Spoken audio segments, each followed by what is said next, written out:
Hello, I'm Jenya DeLima. Welcome to Writing and Editing, the author-focused podcast that takes a whole-person approach to everything related to both writing and editing. Memoirs are often written using the standard narrative form, but some memoir authors are choosing alternative ways of telling their stories. They may be nonlinear, they might use diary entries, or they could incorporate verse and visual elements. Author Jennifer Lang has written two non-conventional memoirs, and she'll be sharing how you can do the same and why it might also allow you more freedom in telling your story. Well, first, I'm so glad to have you here. Thank you so much. I'm honored to be here. Can you explain what types of experimental prose can be found in your memoirs?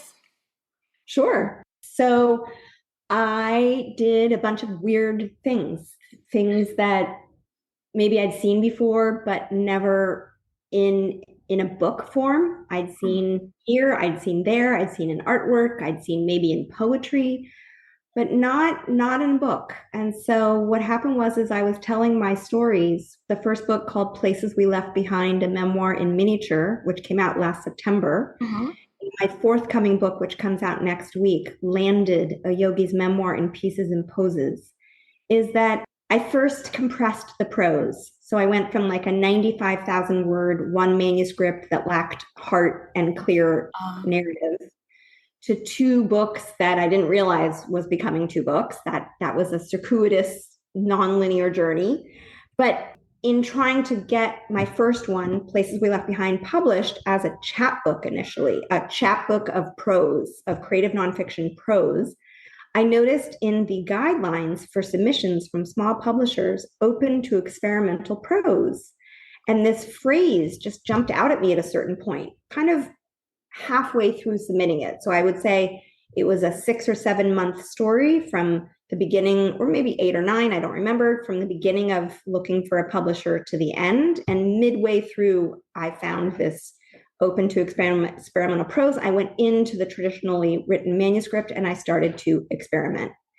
And an early reader of an early iteration of the manuscript had said to me, I wish I could see the pro-con list about should you move in with your boyfriend or not. And I was like, wow, I could recreate that pro-con list. So I started there. So on the left side of the page, I have plus, on the right side, I have minus, and then I created a little table. And then I realized I used the expression that I had a checklist, an imaginary checklist of what I was looking for in a guy. So I created a checklist with, text on the left and the check mark on the right.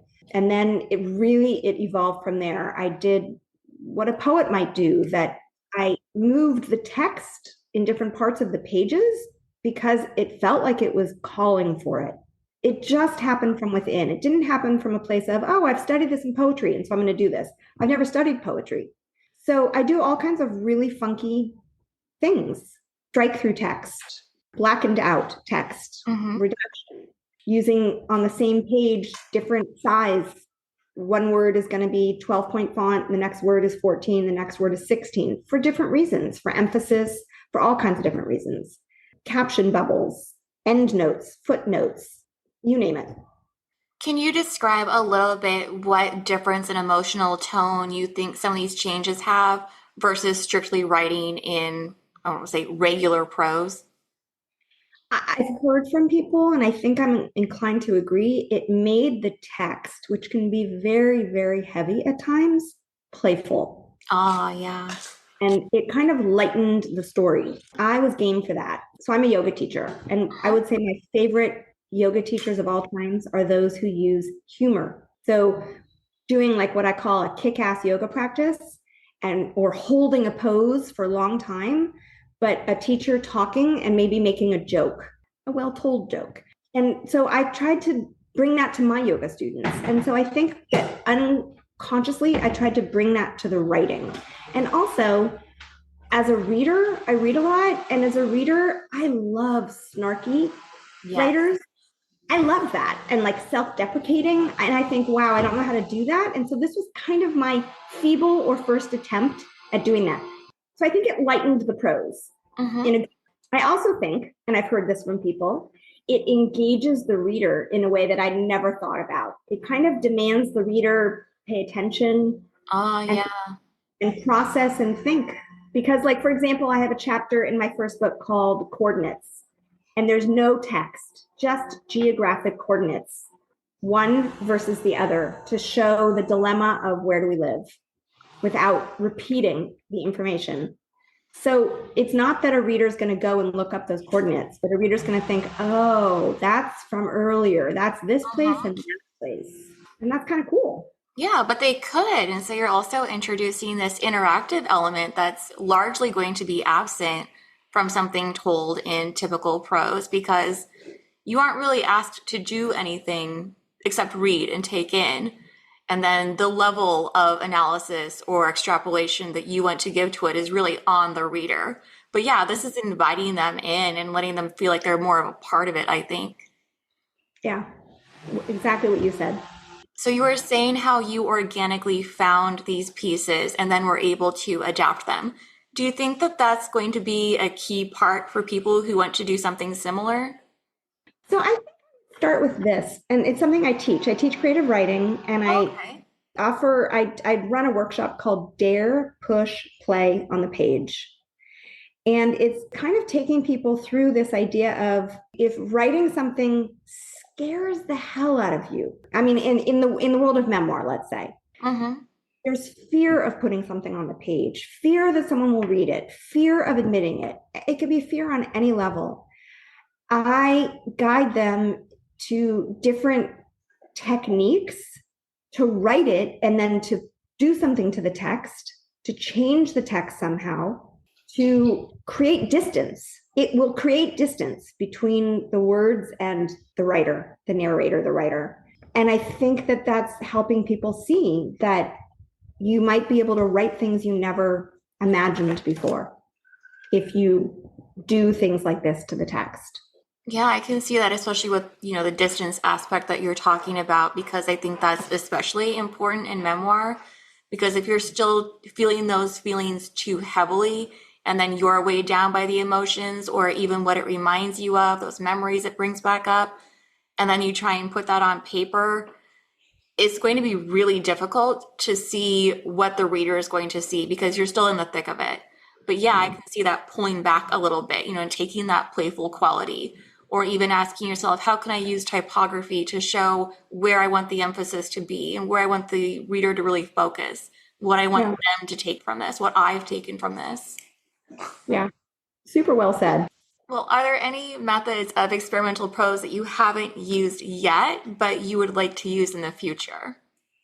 Oh my gosh. So I've never been asked that, but I think that that's unanswerable because there was no template for me. Mm-hmm. I'm not following anyone else's form. This is me creating, kind of paving new roads. There's no roadmap. It's coming from within and it's really affecting me, meaning writing straight prose right now has become impossible. It feels boring to me. Oh, that's interesting. Yeah. Yeah. Have you spoken to anyone else who's done anything similar who's had that same outcome? No. And the thing is, I'm not an artist. I don't have like an outlet of, oh, I'll just doodle my way through this. So there is no template.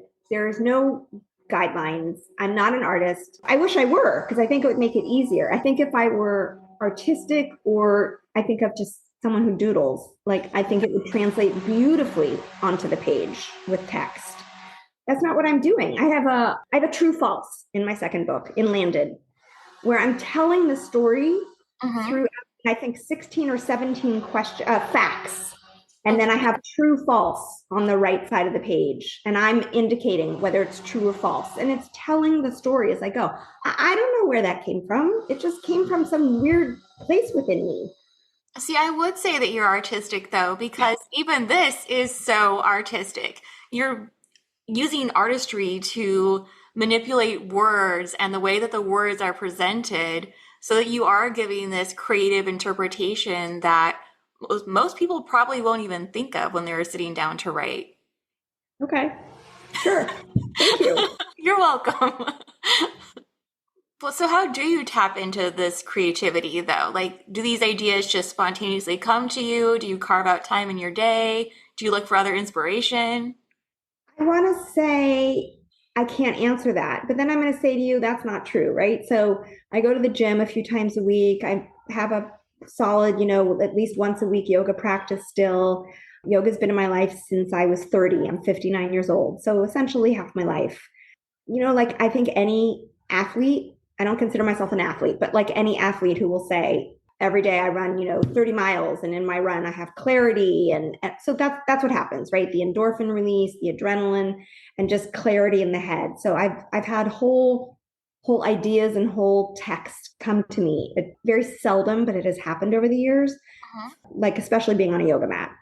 So I definitely get inspiration there, or being out in nature. That helps also with clearing and clarity to then leave room for creativity. I'm not an artist, but I admire art. So if there's an exhibit to go to, I will go.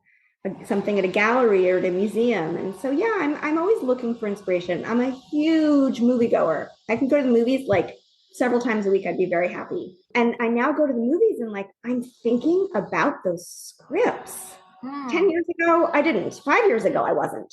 It's with age and writing experience. Not age, but just with writing. Character development. Watch a good Netflix series and watch character development. Wow. So it's kind of everywhere, really. Yeah, but I think too, then people are going to see some of the influence of other mediums then on how you arrived at some of these types of prose. So I'm thinking even like the captions and that sort of thing, because I'm just thinking, for instance, about movies where you see the text overlay over the imagery, for instance, and then thinking, okay, how can I use that in my own story, but in written form? And then even how you can adapt it so it will fit on the page and it might not need all those visual elements to really tie it together.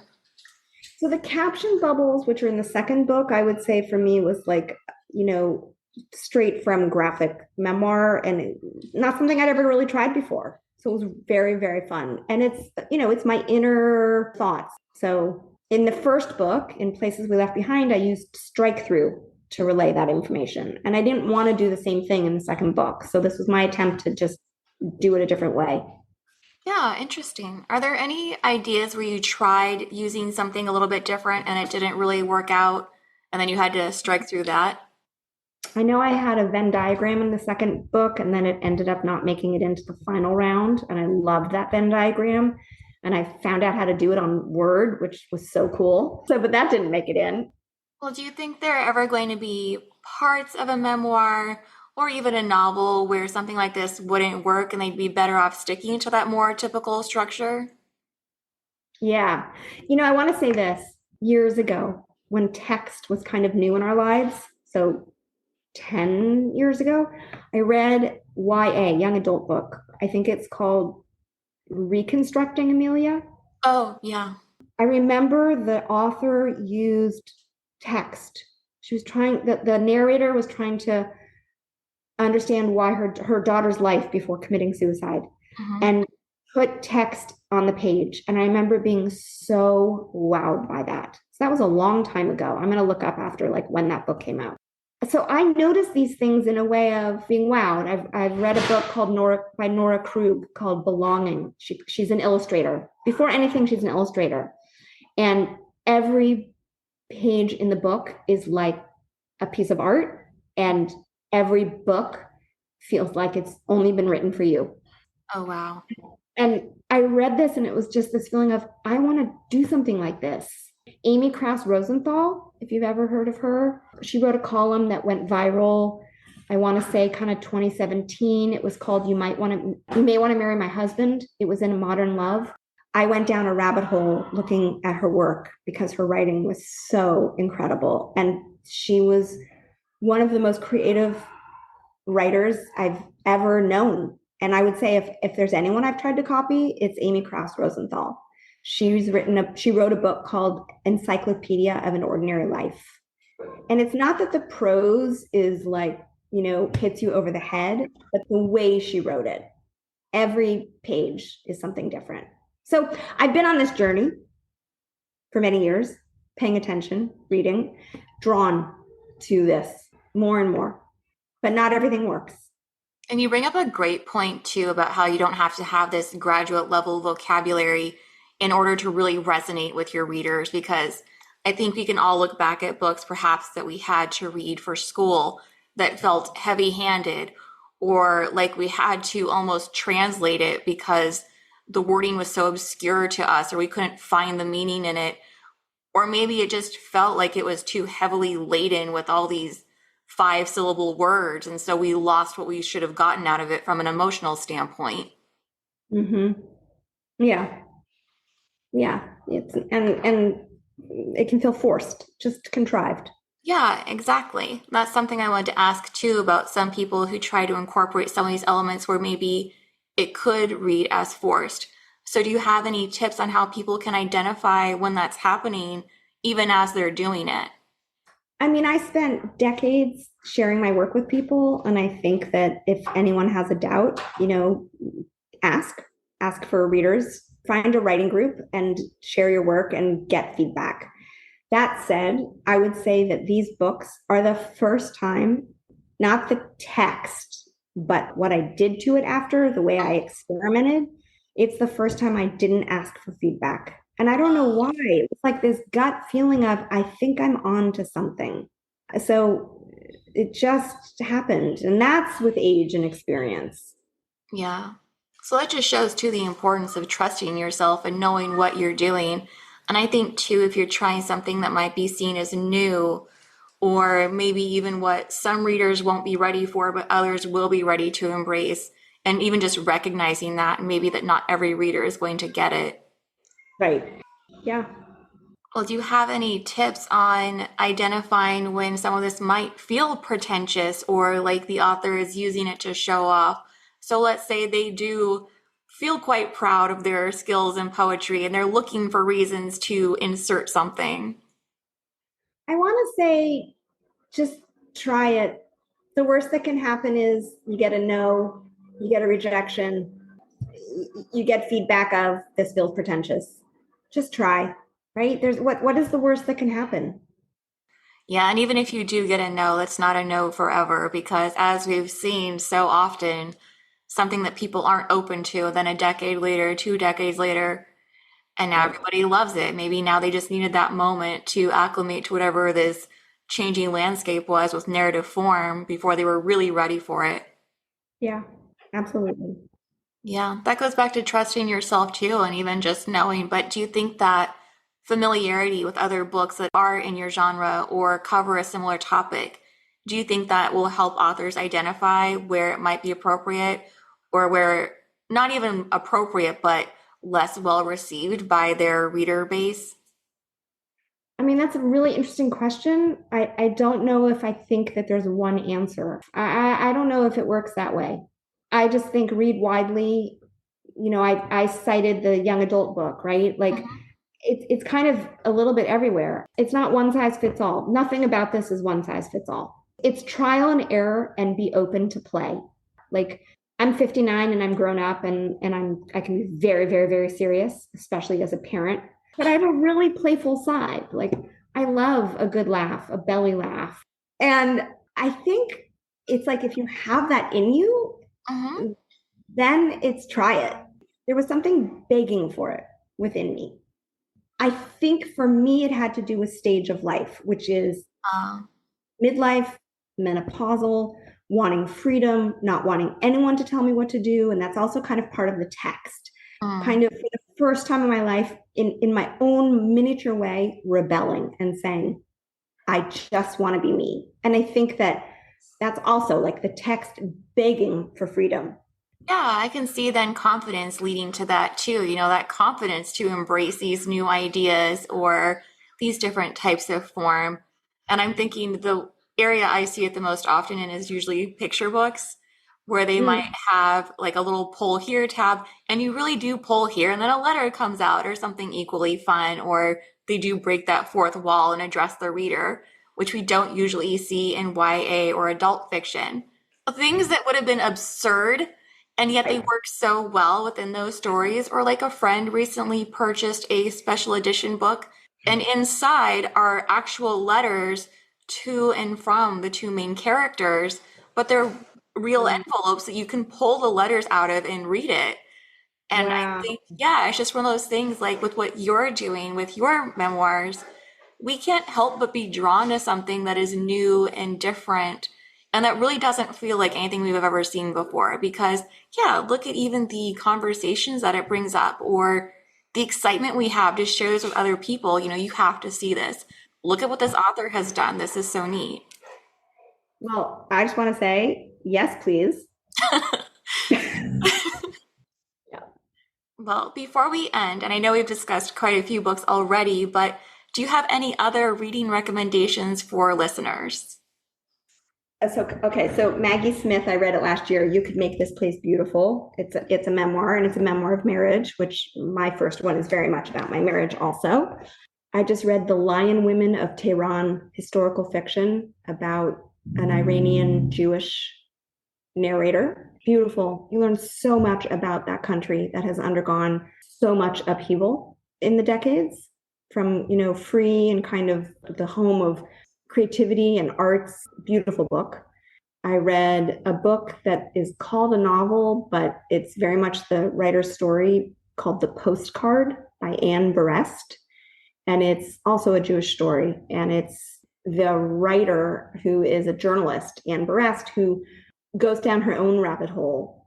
So Anne Berest's daughter came home from school one day and asks her grandmother if she's Jewish, because in school something happened. And so this little girl is saying to her grandma, if you're Jewish, does that mean mommy's Jewish? And does that mean I'm Jewish?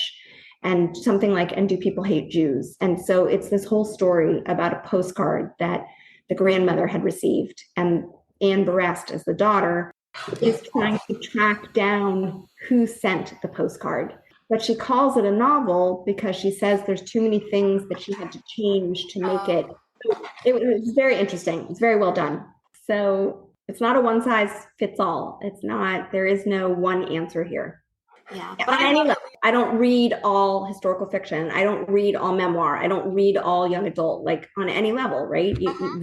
Variety is truly the spice of life. And I feel like yes, that's what I did. I took a book and I made it different. Not every page.